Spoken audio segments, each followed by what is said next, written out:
যেই উদাহরণ আমাদের দেশের রাজনৈতিকবৃন্দ সৃষ্টি করেছেন, সেটা দেশের জন্য তো বটেই, সারা পৃথিবীর জন্য উদাহরণ হয়ে থাকবে। আমি তাদেরকে আবারও মোবারকবাদ জানাই এই কাজটি করার জন্য, দেশকে অনেক উচ্চে নিয়ে যাওয়ার জন্য। বহু উচ্চে নিয়ে গেছেন তারা। এই যে আমরা এটা পারলাম, একটা কমিশন বসিয়ে একমত করার চেষ্টা করা, এই যে কমিশন বসানো হলো, এই সুযোগ যারা দিল, যার কারণে হলো, তাদের কথা আমরা একবার স্মরণ করি।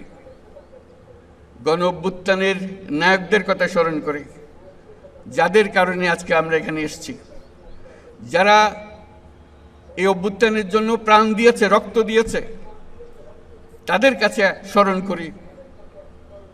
যারা আহত হয়েছে, বীর যোদ্ধা যারা আহত হয়েছে, বেঁচে আছেন, কষ্টে আছেন, তাদের কথা স্মরণ করি। আপনার তারা পরিশ্রম করে আজকে এই সনদ স্বাক্ষরের মধ্য দিয়ে বাংলাদেশের রাজনৈতিক ইতিহাসে একটি নতুন অধ্যায়ের সূচনা হলো। শহীদের আত্মত্যাগ, রক্তদান, এই জাতির আকাঙ্ক্ষা, জনপ্রত্যাশা সবকিছু পূরণের শুরু হলো কেবল। এটা যাত্রা।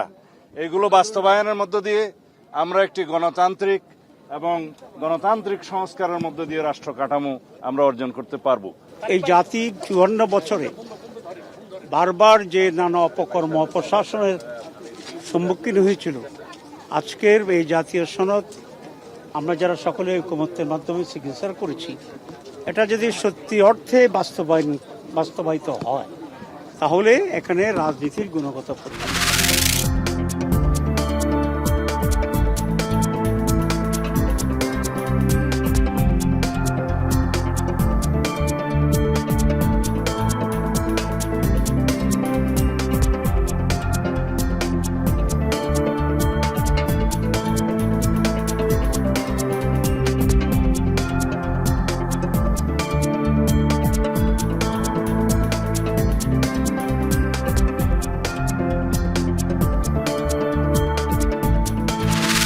আজকে ইন্টারিম সরকারের পুলিশের হাতেও যদি তারা মার খায়, এ লজ্জা আমরা কোথায় রাখবো?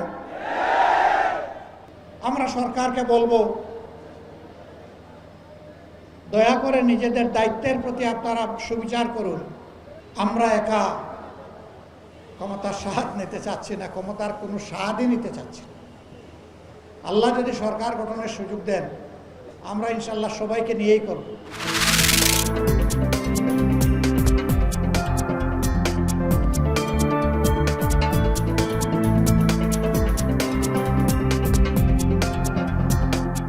দল অংশগ্রহণ করবে না বলে ওনারা বলেছে, বাট ওনারা ওটাও বলেছে ওনারা পরবর্তীতে আবার যখন ডাকা হবে সেগুলোর মধ্যে যাবে। একদম আসছে না তা ঘটনাটা ঠিক তা।